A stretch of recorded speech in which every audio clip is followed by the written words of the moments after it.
Hello बच्चों, आज जो पाठ मैं आपको पढ़ाने जा रही हूँ वह गोस्वामी तुलसीदास जी की कवितावली है।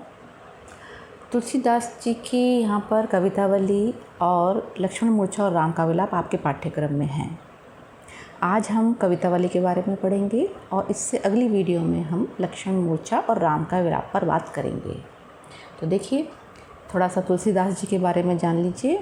तुलसीदास जी का जन्म 1532 और उनकी मृत्यु 1623 में हुई। वह एक महान भारतीय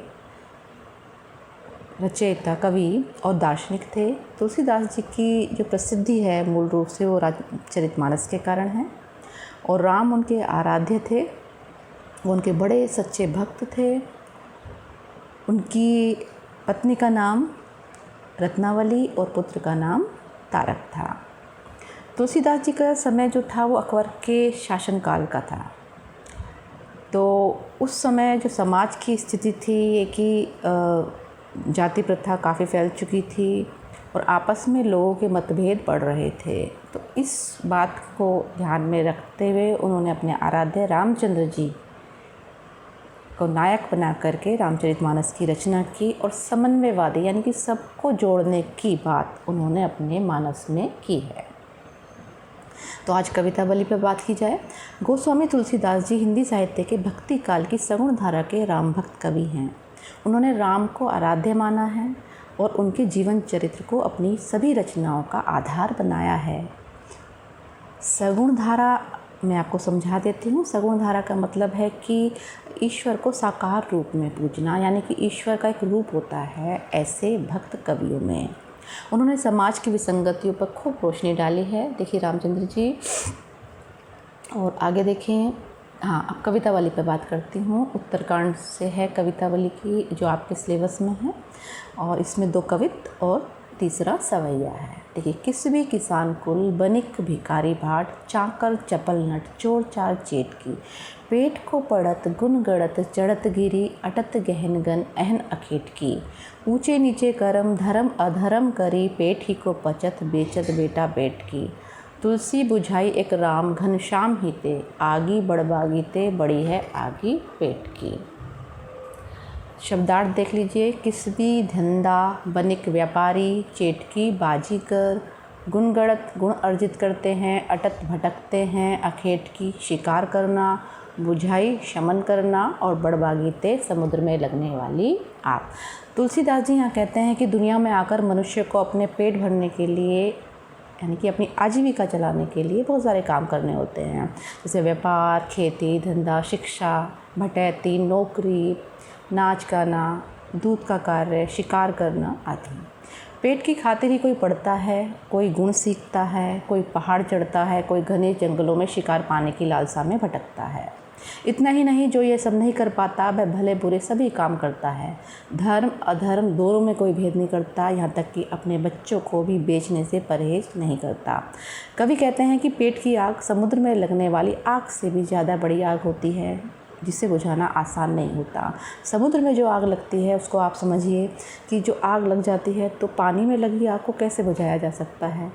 पानी ना, उसको बुझाना बड़ा मुश्किल है, क्योंकि पानी ही आग को बुझा रहा है और पानी में ही आग लगी हुई है। तो इसे कौन बुझा सकता है? पेट की आग को राम रूपी बादल ही अपनी कृपा रूपी वर्षा से शांत कर सकते हैं। इसका काव्य सौंदर्य देखिए। कवित छंद में ये रचना की गई है। अनुप्रास अलंकार की छटा है।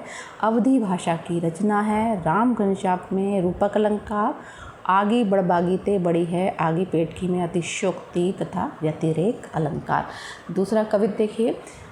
खेती न किसान को, भिखारी को न भीख बली, बनिक को बनिज न चाकर को चाकरी, जीविका विहीन लोग सिद्ध्यमान सोचवज, कहे एक एकंसो कहाँ जाए का करी, वेदहु पुराण कही लोकहि लोकयत, सांकरे सबे पे राम रावरे कृपा करी, दारिद दशानंद दवाई दुनि दीन बंधु, दुरित तहन देखी तुलसी हाहा करी।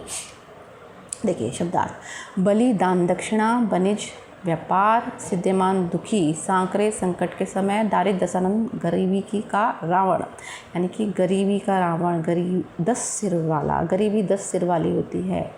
और भी बहुत सारे सिर हो सकते हैं, क्योंकि एक आप इनकम कम होगी और आवश्यकताएं ज़्यादा, तो एक आवश्यकताएं की पूर्ति करेंगे तो दूसरी आवश्यकता खड़ी हो जाती है, दूसरी दबाते हैं तो तीसरी। इस तरीके से इन्होंने गरीबी को रावण के 10 सिरों की तरह कहा है। दवाई माने दबाया दूनी संसार, दुरित दहन पापों को जलाने वाला। अर्थ देखिए, कवि तुलसीदास जी कहते हैं कि भयानक अकाल जैसा समय आ गया है, किसान के लिए खेती नहीं है। यानी कि उस समय रोजगार की स्थिति सही नहीं थी, भिखारी को भीख नहीं मिलती, साधु संतों को दान दक्षिणा, व्यापारी का व्यापार ख़त्म हो गया, चाकर यानी नौकर को नौकरी नहीं है। बेरोजगारी के कारण लोग दुखी हैं और असहाय हैं। वे एक दूसरे से पूछते हैं अब कहाँ जाएं, क्या करें। वेद और पुराण में भी कहा गया है और देश संसार में देखा गया है, जब ऐसी संकटकालीन दशा आती है तो कौन रास्ता दिखाता है? राम की भक्ति। वे ही गरीबी के रावण का नाश करते हैं। दीन बंधु, इस समय रावण ने संसार को ही अपने शिकंजे में कस रखा है। जब पाप सब ओर से जला रहा है तो ऐसे में पापों का विनाश करने वाले प्रभु वो आह्वान कर रहे हैं, पधारिए। और यह तुलसी आपसे विनय करता है। दूसरी बात इसका और देखिए कि तुलसी ऐसी दुर्व्यवस्था देखकर समाज की हाहाकार करते हैं, बहुत दुखी होते हैं। इसका काव्य सौंदर्य देखिए, अवधि भाषा, अनुप्रास अलंकार का प्रयोग, दारिद्र्य दशानन और दुरित दहन में रूपक अलंकार, कवित छंद में ये रचना की गई है। अब तीसरा देखिए, धूत कहो अवधूत कहो, रजपूतु कहो जोलाहा कहो को, काहू की बेटी सो बेटा न बिहाव, काहू की जाति बिगाड़ न सो, तुलसी सरनाम गुलामों है राम को, जाको रुचे सो कहे कछु ओ, मांगी के खेवो मसीत को सोईवो, लेवो को एको न देवो को दो। अब देखिए इसका अर्थ देखिएगा आप। माने त्यागा हुआ अवधूत सन्यासी, सरनाम विख्यात, मसीत माने मस्जिद। कवि तुलसीदास जी कहते हैं चाहे कोई हमें धूत कहे या सन्यासी, राजपूत कहे या जुलाहा, हमें इससे कोई फ़र्क नहीं पड़ता। हमें किसी की बेटी से अपनी बेटी की शादी नहीं करनी और हमें अपनी जाति बिगाड़ने का कोई डर नहीं है। तुलसीदास जी आगे कहते हैं कि देखो, हम तो श्री राम के गुलाम हैं और जिसको जो भला लगे वो वही कहने के लिए आज़ाद है। हमारी जीवन शैली यही है कि हम भिक्षा मांग कर खाते हैं और मस्जिद में जाकर सो जाते हैं। हमें किसी से कोई लेना देना नहीं है। यहाँ पर तुलसीदास जी का स्वाभिमानी भक्त हृदय प्रकट हुआ है। उन्हें किसी से कोई मतलब नहीं है और ना वो ये चाहते हैं कि कोई उनको किसी भी प्रकार के उनके कार्य में व्यवधान डाले। इसका आप देख लीजिए, काव्य सौंदर्य सवैया छंद में है। पहले 2 कवित्त में थे, ये तीसरा सवैया में है। कवि ने अपने प्रति समाज के दृष्टिकोण पर अवहेलना का भाव प्रकट किया है।